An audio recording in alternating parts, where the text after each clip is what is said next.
여러분, 지금 주식하면 뭐가 떠오르시나요? 반도체? 맞습니다. 대한민국 주식시장은 최근 반도체라는 거대한 엔진 하나로 달려왔죠. 그런데 만약 지금 이 순간 여러분이 모르는 곳에서 거대한 돈의 물줄기가 완전히 물꼬를 틀고 있다면 어떨까요? 우리가 반도체만 바라보고 있을 때 어떤 곳에서는 단 하루 만에 1458억 원이라는 그야말로 뭉칫돈이 쏟아져 들어갔습니다. 이게 다 어디로 갔을까요? 로봇? 인공지능? 아닙니다. 바로 시장에서 가장 따분하고 늙고 재미없다고 외면받던 주식들, 바로 고배당주였습니다. 혹시 이런 생각이 드시진 않나요? 이미 많이 올랐는데 지금 늦은 거 아닐까? 고점에 물리는 거 아닐까? 맞습니다. 당연히 그런 생각 드셔야 정상입니다. 그런데 말입니다. 언론에서는 고배당주 랠리다, 자금 유입이다, 이런 표면적인 얘기만 하죠. 하지만 우리는 다르게 접근해야 합니다. 표면이 아니라 구조를 봐야 합니다. 왜 지금 돈이 움직이는지, 이게 단순 테마인지 아니면 구조적 변화인지, 그리고 진짜 기회는 어디에 있는지 말이죠. 오늘 영상은 한쪽으로 치우치지 않고 냉정하게 함께 파헤쳐보는 시간입니다.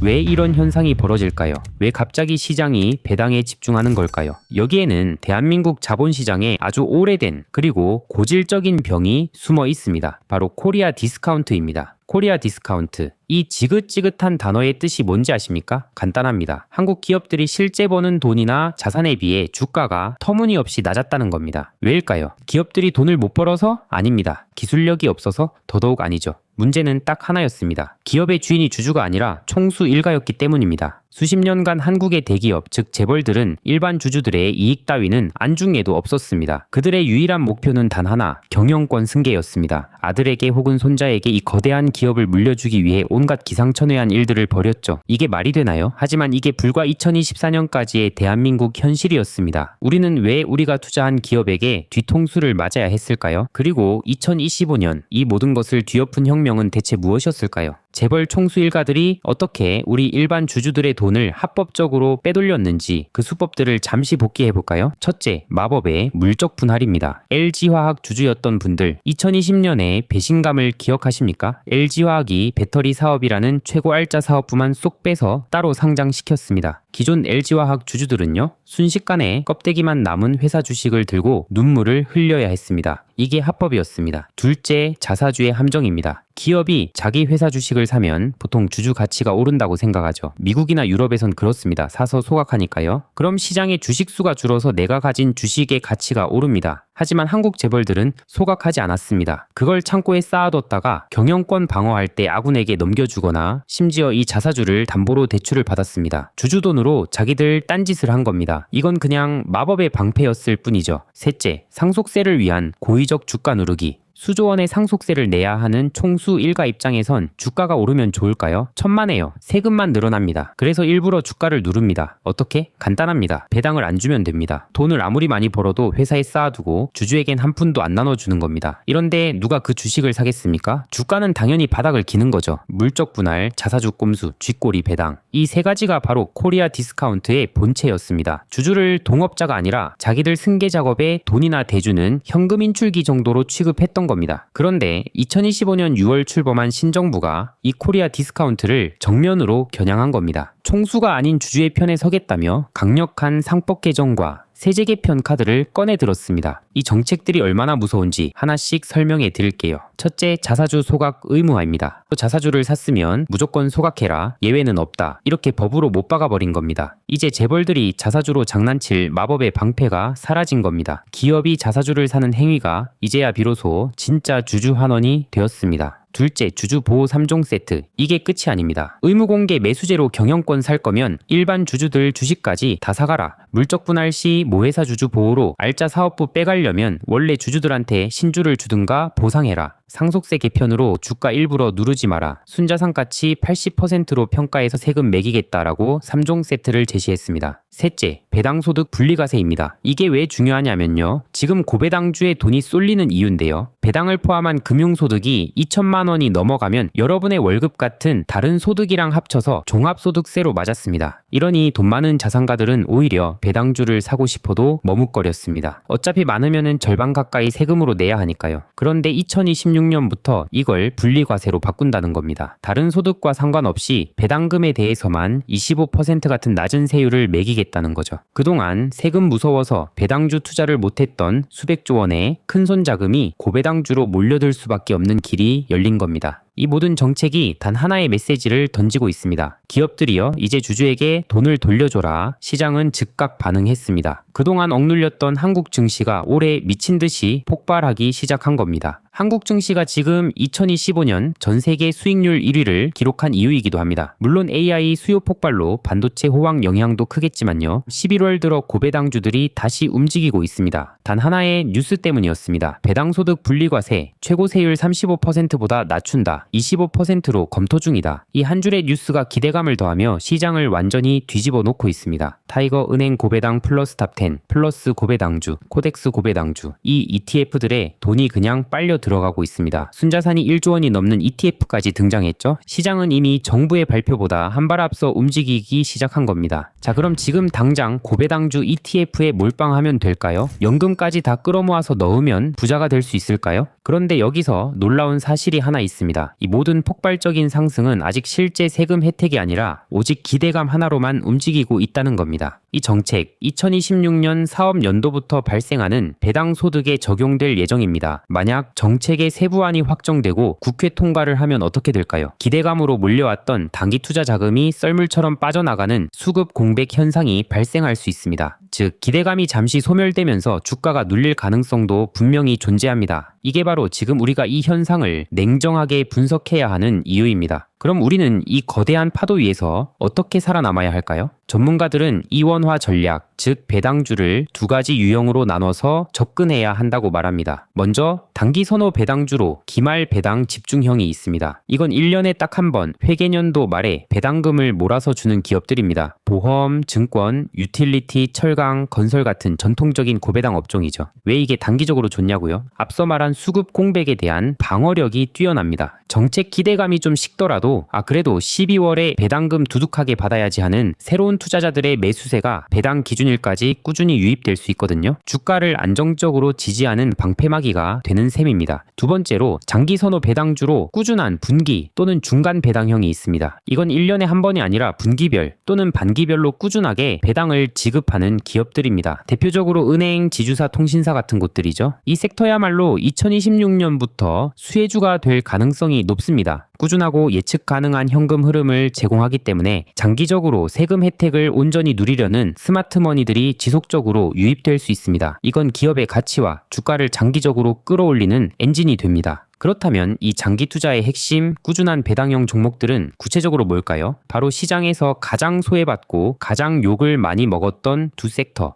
은행과 지주회사입니다. 여기서부터가 진짜입니다. 은행주 하면 어떤 이미지가 떠오르시나요? 굼뜨다, 정부 눈치 본다, 이자 장사만 한다. 맞습니다. 왜냐고요? 세도약 기금, 국민성장펀드 등 정부 요청으로 돈 낼 곳은 많아지고 위험한 기업 대출 늘리라니 자본 비율 약화될까 우려되고 기준금리 내리면 핵심 수익성 악화될 거고 홍콩 ELS 사태, LTV 담합 의혹으로 대규모 과징금 폭탄 맞을 거고 환율 올라서 외국인들은 주식 팔고 도망가고 온갖 악재란 악재는 다 두들겨 맞았습니다. 그런데 말입니다. 이 모든 우려가 과도하다는 분석이 나오고 있습니다. 사회적 기금? 그거 2025년 4분기에 일회성 비용으로 처리하면 끝입니다. 생산적 금융으로 인한 자본 비율 하락 연간 0.2%포인트 수준으로 은행이 버는 돈으로 충분히 감당 가능하다는 평입니다. 기준금리 인하, 장단기 금리차가 벌어지면 오히려 은행 수익성에 좋을 수도 있습니다. 그리고 가장 중요했던 과징금, 이게 11월 중에 결론이 날 예정입니다. 액수가 중요한 게 아닙니다. 결론이 나오는 것 자체만으로도 불확실성 해소로 받아들여져 주가에 긍정적입니다. 한마디로 맞을 매는 이미 다 맞았다는 겁니다. 그리고 2026년 진짜가 옵니다. 은행들이 비과세 감액 배당을 모든 지주사로 확산할 전망입니다. 여기에 배당소득 분리과세까지 더해지면 실질 배당 수익률이 무려 18.2%나 높아지는 효과가 생깁니다. 이건 혁명입니다. 드디어 은행들이 총주주 환원율 50% 시대를 선언하고 있습니다. 버는 돈의 절반을 배당과 자사주 매입으로 주주에게 돌려주겠다는 겁니다. 이건 안정적인 채권 투자를 완벽하게 대체할 수 있는 수준입니다. 이것이 바로 애널리스트들이 업계 1위 KB금융과 주주 환원 의지가 강력한 신한지주를 최선호주로 꼽았던 이유입니다. 근데 지금 은행주 많이 올랐습니다. 지금 보기엔 늦은 타이밍 아닐까요? 얘기하실 수 있습니다. 지금 국내 은행들 아직도 PBR이 1배도 안 됩니다. 자기 자산 가치만큼도 평가를 못 받고 있다는 뜻입니다. 과거 일본 은행들이 똑같았습니다. 하지만 정부 정책과 강력한 주주 환원으로 현재 PBR 1.1에서 200까지 갔습니다. 늦었다고 생각하는 순간이 사실은 이제 시작일 수도 있다는 거죠. 물론 단기 변동성은 있을 겁니다. 하지만 구조가 바뀌고 있다면 그건 단기 테마가 아니라 장기 트렌드입니다. 자, 은행이 관에서 돌아온 탕자라면 지주회사는 유배에서 풀려난 왕족입니다. 지주회사는 그동안 왜 그렇게 저평가받았죠? 한마디로 대주주 좋은 일만 시키는 껍데기 회사라는 인식이 강했죠. 그런데 2025년 6월 신정부가 출범하면서 이 모든 게 180도 바뀌었습니다. 그럼 2026년은 어떨까요? 재료 소멸 아니냐고요? 2026년에 본격 논의될 진짜 법안들이 남아 있습니다. 2026년에도 지주회사를 밀어올릴 정책 모멘텀은 여전히 강력합니다. 그런데 여기서 가장 중요한 반전이 나옵니다. 2026년부터 지주회사를 바라보는 우리의 관점 자체가 완전히 바뀌어야 합니다. 예전에는 우리가 지주회사를 어떻게 평가했나요? 이 지주사가 어떤 알짜배기 비상장 자회사를 숨겨두고 있지? 이게 전부였습니다. 하지만 새로운 투자 기준은 이것입니다. 이 기업은 올바른 자본 배분을 하고 있는가입니다. 이게 무슨 말이냐고요? 기업이 돈을 벌면 이걸 주주에게 즉시 돌려줄 것인지 아니면 미래 성장을 위해 재투자할 것인지를 얼마나 전략적으로 잘 결정하느냐는 겁니다.